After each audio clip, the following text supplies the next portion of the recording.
You haven't experienced anything near what you're capable of. And if you learn how to unlock that power, you can do what most people consider impossible.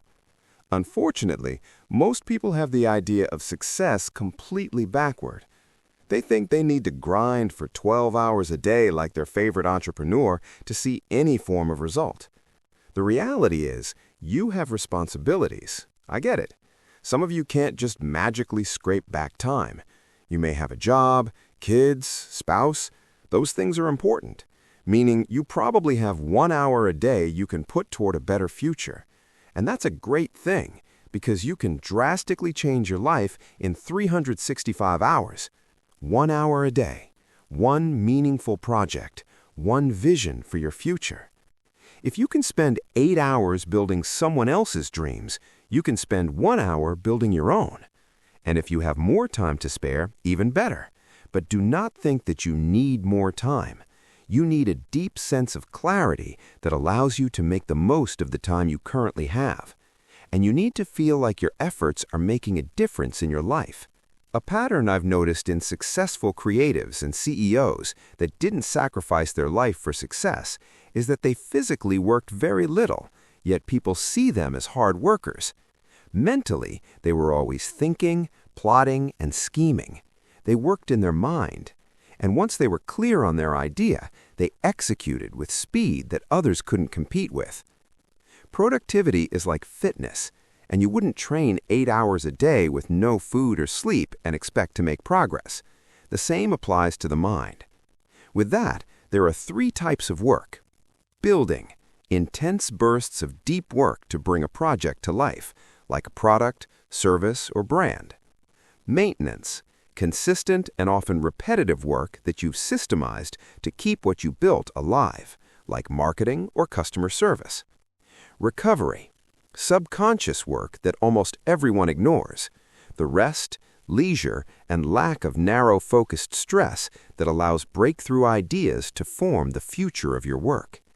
Your goal, then, is to build for 1 hour a day until you are able to pursue what you want full-time. Then you start to think about transitioning into maintenance work. But what do you build? How do you pierce through the distractions and inner voice that seems to be your enemy? Where do you find a never-ending source of motivation to show up every day? The answers to those questions determine much of your life. I have 6 ideas to share with you on deep productivity. Not just sit down and do the work, because that's been ran through enough and obviously hasn't fixed everyone's problems. You need understanding. We need to dissect the psychology of focus, how distractions work, and finally, a protocol you can use to make your 1 hour a day count. This will be comprehensive, a complete focus masterclass, so you can get 10 books worth of knowledge from one article. My hope is that I leave you with no option but to feel clear on what you want out of life and how to get it. Because of that, this will be long. All I ask is that you dedicate your full attention. If you don't have the time, bookmark it and come back to it. Let's begin. 1. Why it's so hard to sit down and do the work.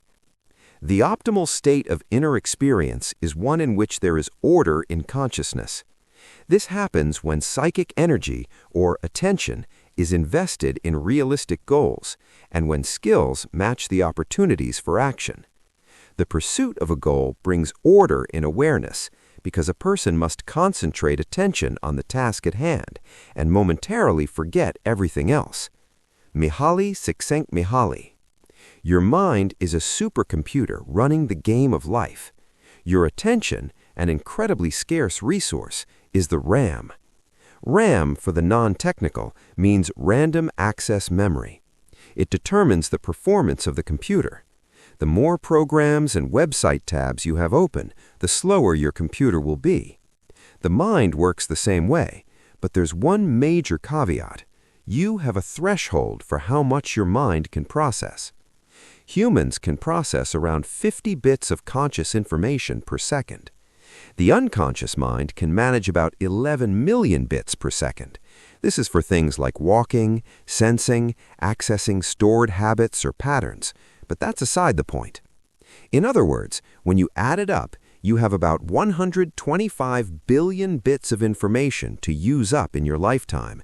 That's it. That's your potential. Every single thing you give your attention lowers that number by a small amount. That should terrify you. Sadly, most people live with multiple high-demand programs running at the same time. It's no wonder they can't focus. Their attention is split between thoughts about regretful past mistakes, thoughts about stressful future tasks, desires for pleasure and entertainment to escape those, and open loops of tasks they were supposed to complete but forgot about. I'm looking at you, dudes who forgot to take out the trash. The list of distractions goes on, and that's the danger. If you understand entropy, you understand that by doing nothing with your life, it only becomes more chaotic and overwhelming. You don't stay the same. You dig yourself deeper into a rut without trying. The good life demands consistent effort toward your own goals. You know the feeling, when everything aligns and you enter a blur of fulfilling work.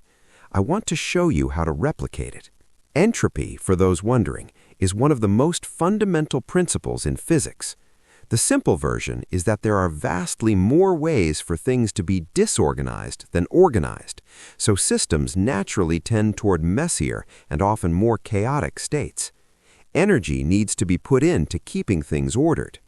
As an everyday example, if you don't put energy into maintaining your bookshelf, books will end up all over your house, at your friend's house, and in places you didn't think they could end up. The longer you go without organizing your shelf, the easier it will be when you finally decide to do it. Further, if you don't put energy into cleaning your room, it will slowly get messier and messier until you're late for work because your good socks are under a pizza box from last week. Psychic entropy, or the mind tending to disorder, can then be a useful metaphor to view focus and distractions through.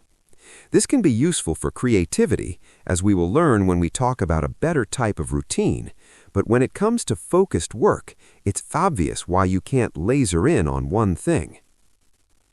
You aren't productive because you don't have clarity. You don't have clarity because you allow your attention to drift toward one distraction, and before you know it, your mind is like the end of a frat party. People passed out everywhere, and you don't even know where to start cleaning. The good thing is that the solution is simple but powerful. 2. How to unlock insane focus on command. Clarity, importance, and urgency. Those are the critical ingredients that prevent distractions from penetrating your mind. Those are the requirements needed for deep, focused work. To gain clarity, you need to choose a task that is challenging enough to be novel. If that task overwhelms you, you need to break the task down into sub-goals that you do have clarity on. Then you execute and acquire the skill that allows you to continue moving to the main task. For you to find something important, you need to fully understand, 1, where your life will end up without achieving the goal, and 2, what your potential could be if you achieved the goal. Urgency is what gets you to sit down and work right now rather than later, but we'll discuss the exact protocol for all of this in a few paragraphs. The simplest formula for reaching the flow state, or the most optimal state of experience, is to ensure that the challenge you are taking on is just barely above your skill level. Because think about it. If the challenge of a goal is too high for your skill level, you get anxious. If the challenge is too low, you get bored. In a video game, you wouldn't fight a level 100 character when you are a level 1. It wouldn't be fun, obviously. Imagine you're at a job. The work is repetitive and doesn't challenge you in the slightest. You get bored, and that boredom leads to self-centeredness. Your focus breaks, and you start to think of better things you could be doing. Now, imagine you're forced to speak in front of 1,000 people. You haven't practiced before, it's overwhelming, so you become anxious. That anxiety leads to self-consciousness. Your focus turns inward, and negative thoughts flood your mind about how you aren't good enough. But these aren't always a bad thing. They're only the enemies when you are trying to focus. And that's just it. People aren't focused on the tasks that will actually create the life they want. They get stuck in doing mode, a narrow state of stress that prevents you from registering ideas or opportunities that could change your life, and feel like they're worthless if they aren't being productive, because society has convinced them that productivity is the highest value. Boredom, in fact, can be a gateway to novelty. Anxiety can very well be the chaos you need for ultimate creativity. Your inability to sit in a room alone is likely the source of most of your problems. So what's missing? The answer lies in the fact that everyone works too much. 3. The routines of highly successful creatives. Fill your brain in the afternoons with books, learning, and socialization. Empty your brain before bed with journaling, planning, and meditation. Use your brain in the morning with creation, output, and focus. I've always had some form of aversion toward Western work culture. 80-hour work weeks, high-pressure environments, little time for rest and recovery. It never seemed right to me. It was mechanical, robotic, soulless. Why would I work on something I dislike for people I dislike, knowing that my actions don't contribute to my future? Because if they did, I wouldn't have a problem working, because it wouldn't feel like work. Most people wear overwork as a badge of honor, but the artists, creatives, and visionaries we actually remember aren't participating in that imaginary race. The ancient Greeks, for an example, saw rest as a gift. It was the pinnacle of civilized life. Almost any ancient society recognized that both work and rest were necessary for a good life. One provided the means to live, the other gave meaning to life. It wasn't until industrialization that 9-to-5 jobs even became a thing, and now we can't imagine our lives any other way. Before that, most people were self-employed farmers and artisans. They directed their own work, which is going to be a critical decision one must make as AI continues to accelerate the automation of jobs. When we reverse engineer the lifestyles of highly successful creatives, we see the same pattern. They didn't grind 16 hours a day. Well, sometimes they did, but it was because they chose to, not because they were forced to. Massive difference.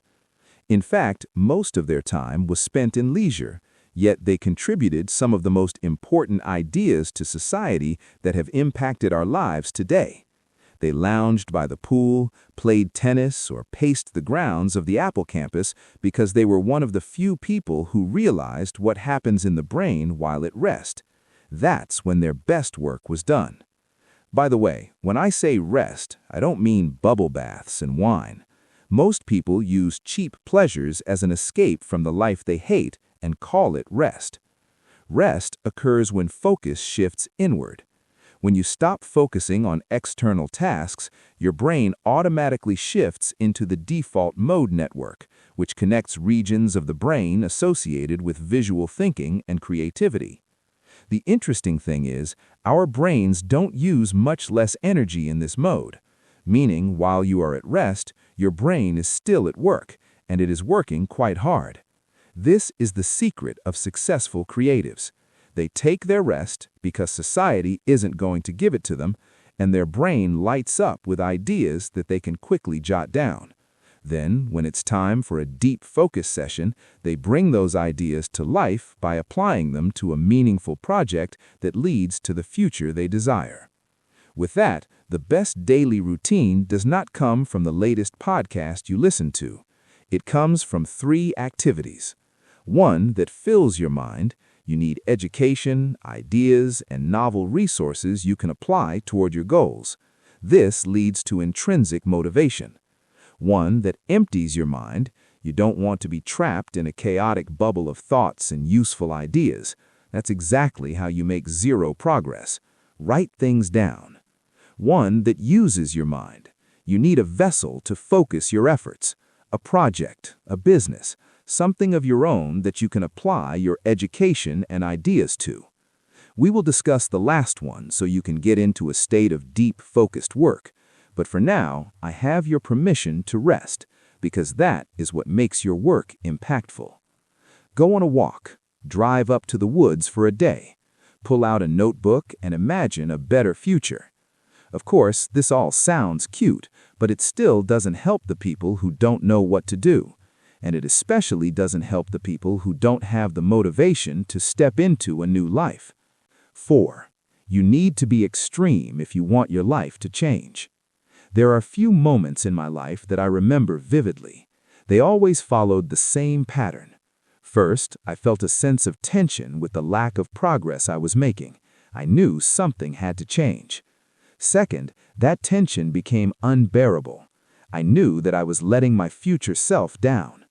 Third, I disappeared. I started over from scratch. My life seemingly flipped in an instant, and I entered a season of deep obsession towards a goal. I wanted to understand this process, so I went looking. Here's what I found. 1. Being extreme changes your brain. Neurons that fire together wire together. That's Hebb's law, a famous saying that summarizes a neuropsychological theory related to neuroplasticity. Neuroplasticity, as you may know, is your brain's ability to rewire itself by forming new neural connections throughout life. Your brain isn't fixed and rigid.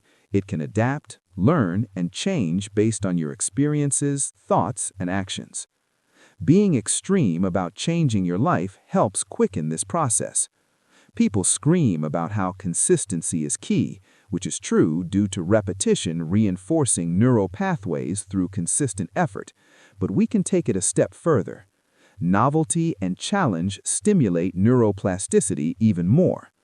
So, when you flip the switch and pursue a goal with all your might, you put your brain in an environment that quickly adapts and helps that become your new standard. 2. Intensity and obsession create a neurochemical cocktail. Most people fall into a rut because they seek extrinsic motivators. But when you're obsessed in the context of this discussion, you are fueled by intrinsic motivators, each of which stacks onto and strengthens each other in a way that sustains some degree of flow, or optimal experience, or one of the most enjoyable states of mind. Curiosity, the desire to explore the unknown, learn how to change, and fill knowledge gaps, results in good dopamine from novelty and norepinephrine, which heightens attention, preparing you to learn. Passion, an intense enthusiasm is built for the path that allows you to change your life, results in more good dopamine and norepinephrine. Purpose, the feeling that your actions contribute to something larger than yourself. Achieving goals results in more dopamine that reinforces behavior. Serotonin stems from significance and belonging. Oxytocin stems from connection. Autonomy, the desire to direct your own life and work, to control your choices, actions, and environment, results in yet again more dopamine and a reduction in cortisol, the stress from feeling put in a box, allowing for creative decision-making. Mastery, the process of learning and growing, is its own reward, results in sustainable good dopamine that keeps you in the game. You start with curiosity and experimentation until you find one thing that pulls you deeper. You become passionate in the goal once enough effort is invested. You don't just choose your passion. You attach that passion to something greater than yourself, a purpose. You break off the default path and acquire the skill to be autonomous and direct your own work, often through entrepreneurship. You shift from shallow reasoning, making money, etc., to a philosophical sense of mastery, allowing you to stay in the game. You will understand how all of these come into play when we incorporate them into a daily focused work block. 3. Your brain filters reality based on what you're obsessed with. The man who conceives himself to be a failure-type person will find some way to fail, in spite of all his good intentions, or his willpower, even if opportunity is literally dumped in his lap. The person who conceives himself to be a victim of injustice, one who was meant to suffer, will invariably find circumstances to verify his opinions. Maxwell Maltz. Your brain operates on a salience network, meaning whatever provides the most dopamine becomes the most important. For our ancestors, their sole goal was sex and survival. That was what was important to them. Their minds were biased toward noticing scarce resources, such as fat, sugar, or salt. In today's world, corporations and social media companies have hijacked this part of our brain, digital fat, sugar, and salt. They've studied how this mechanism works endlessly and have weaponized it to keep you on their platform. This has led to the cheap dopamine epidemic we find ourselves in.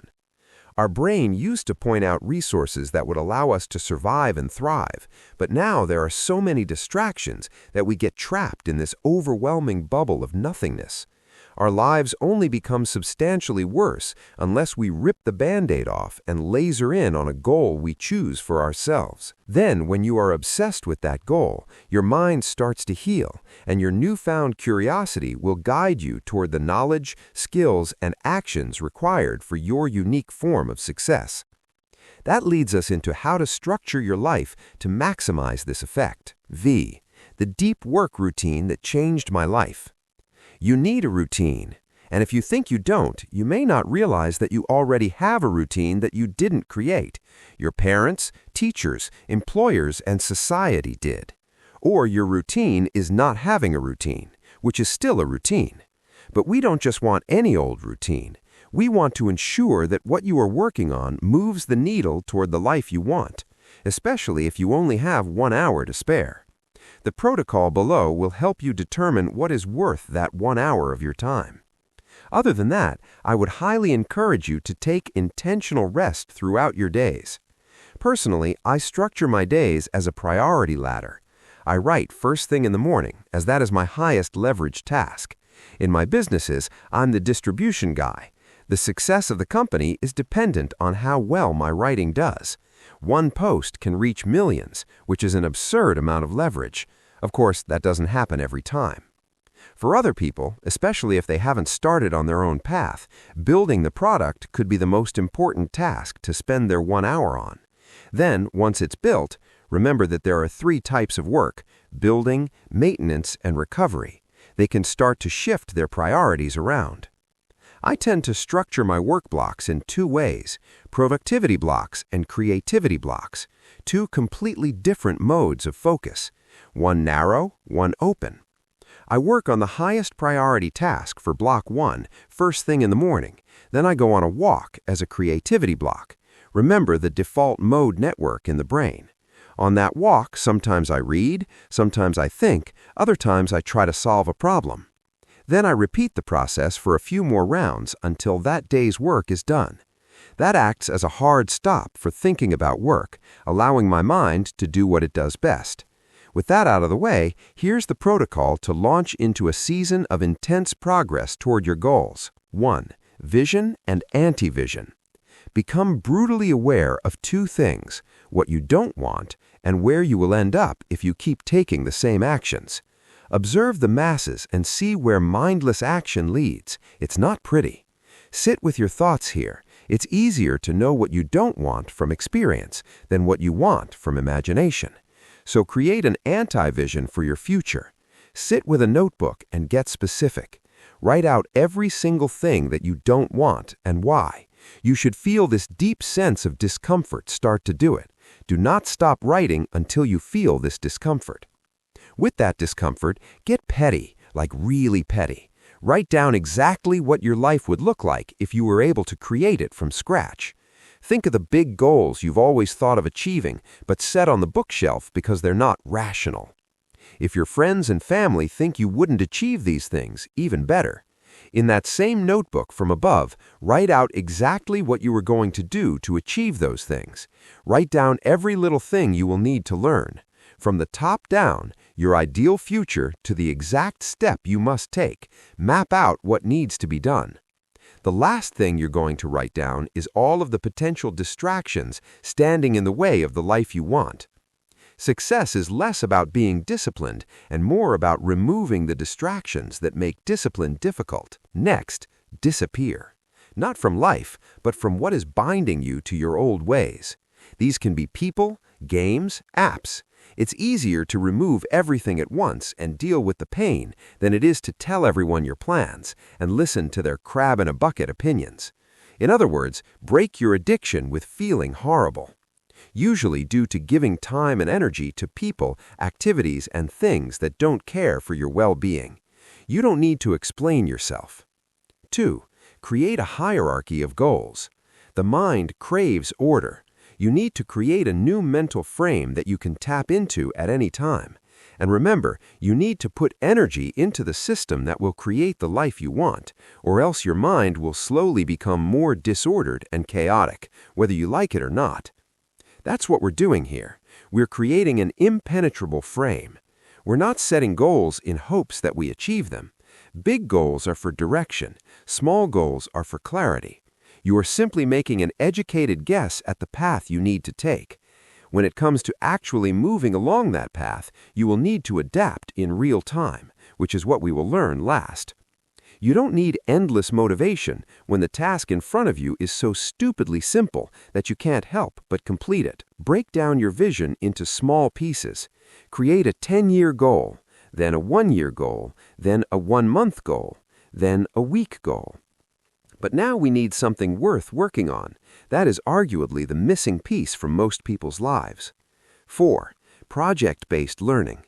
You know what you don't want out of life. You have an idea of what you do want out of life. Now you need to acquire the skills and knowledge that bridge the gap between both. How do you slowly start moving into the unknown by having a way to order any potential chaos along the way? Personal projects. The best way to learn is to build a real-world project and only search for information when you need it. How much you learn is directly correlated with how much progress you make on the project. When you watch endless tutorials, you fill your mind with noise. Most of that information goes to waste. It leads to overwhelm, anxiety, and slows how fast you learn. When it comes time to actually build the project, you feel as if you learned nothing because you still don't know what to do. Endless consumption creates endless options. We don't want that. As an example, it is rare that people just learn Photoshop from watching tutorials. They have an image they want to create. They try and fail, and from that failure, they have something specific to learn that can be directly applied. No knowledge goes to waste. You try, fail, and search for the answer you need right when you need it. For those wondering, a project can be anything. Your health can be a project. Your business can be a project. A project is simply a structured way of achieving a goal or making progress toward a goal. If you'd like, you can turn that project into a product because you've solved a problem in your own life and now can help others do the same. A quality project is the only qualification you need to start a business nowadays, or even get hired by posting about it online, which is an incredible thing, considering it is the last option to take once everything is automated out of existence. Here's how you start. Choose something to build that moves the needle toward what you want in life. Think of it as a traditional goal, but a project turns that goal into a system. Create a note and brain dump everything that comes to mind. Save 3 to 5 sources of inspiration you want to emulate. Study those sources and break down their structure. Outline the project into sections, milestones, and what you need to learn. Now that you're ready to start, don't start learning. Start with what you know. Learning comes from struggle, not memorization. Start the project. Let it expose the gaps in your knowledge. Try to figure it out. Search for the answer when your mind is most likely to remember it. 4. Lever-moving tasks. Every single day, complete at least 1 to 3 priority tasks that move the needle toward completing the project. That is the only piece of productivity advice you need. A good rule of thumb is this. After 2 weeks, if you haven't made any noticeable progress toward your goals, you are not moving the right levers. You are doing something wrong. Most people won't admit that, or they will intentionally do busy work to avoid making progress because secretly they want to fail. That's an even bigger problem. Your mind notices opportunities to achieve your goals, and many people have an unconscious or deeply programmed goal of staying the same. They want to fail. So far, our anti-distraction frame is composed of a vision, anti-vision, hierarchy of goals, projects, lever-moving tasks. This creates a tight feedback loop that encourages more flow states, enjoyment, and progress. That's the foundation. That's what pushes you deeper into the unknown. Lastly, how do you actually navigate the highs, lows, emotions, and uncertainty along the way? VI. Your potential is determined by the amount of uncertainty you're willing to embrace. Uncertainty is signal, not noise. You're supposed to feel lost. You're supposed to feel overwhelmed. You're supposed to feel like you have no idea what you're doing. What in the world did you expect to happen when you decided to change your life? Did you just think that all possible knowledge and skill would be deposited into your head the moment you tried to do something? When you commit to building your own thing, you commit to a life of uncertainty because you commit to a life of learning. The thing is, the most successful people don't flinch at this. They don't perceive uncertainty as something dangerous, so their fight or flight response doesn't go off. They can trek into the unknown with a clear head, allowing them to make proper decisions. How? Because they realize that all outsized gains lie in their ability to embrace, manage, and extend uncertainty.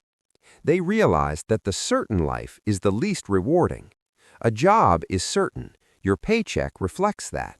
A business is uncertain, depending on what level you are operating at. Starting out with a local business, agency work, freelancing, or even information products is level 1. It's uncertain, but it's simple, and you have a cap of about $1 to $5 million a year before you need to increase the stakes even further by hiring a team or expanding the business model into something like software or physical products. The same goes for investing.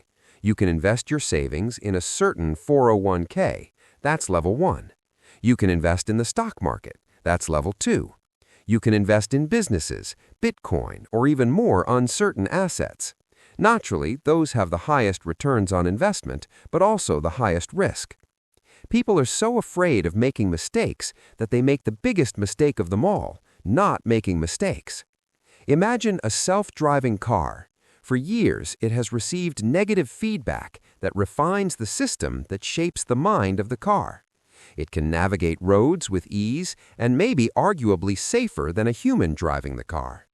Even though we often don't think of it like this, the self-driving car made millions, if not billions, of mistakes before it could actually reach a meaningful destination. I wish I could tell you that everyone reading this can just see success the first time they start working toward a goal. But if that were the case, the goal would lose all meaning. Everything we just did is useful, but I cannot hold your hand throughout the process, nor can anyone else. You must go through the exact same process as every other successful person. You must invest in your portfolio of failures until you can afford to succeed.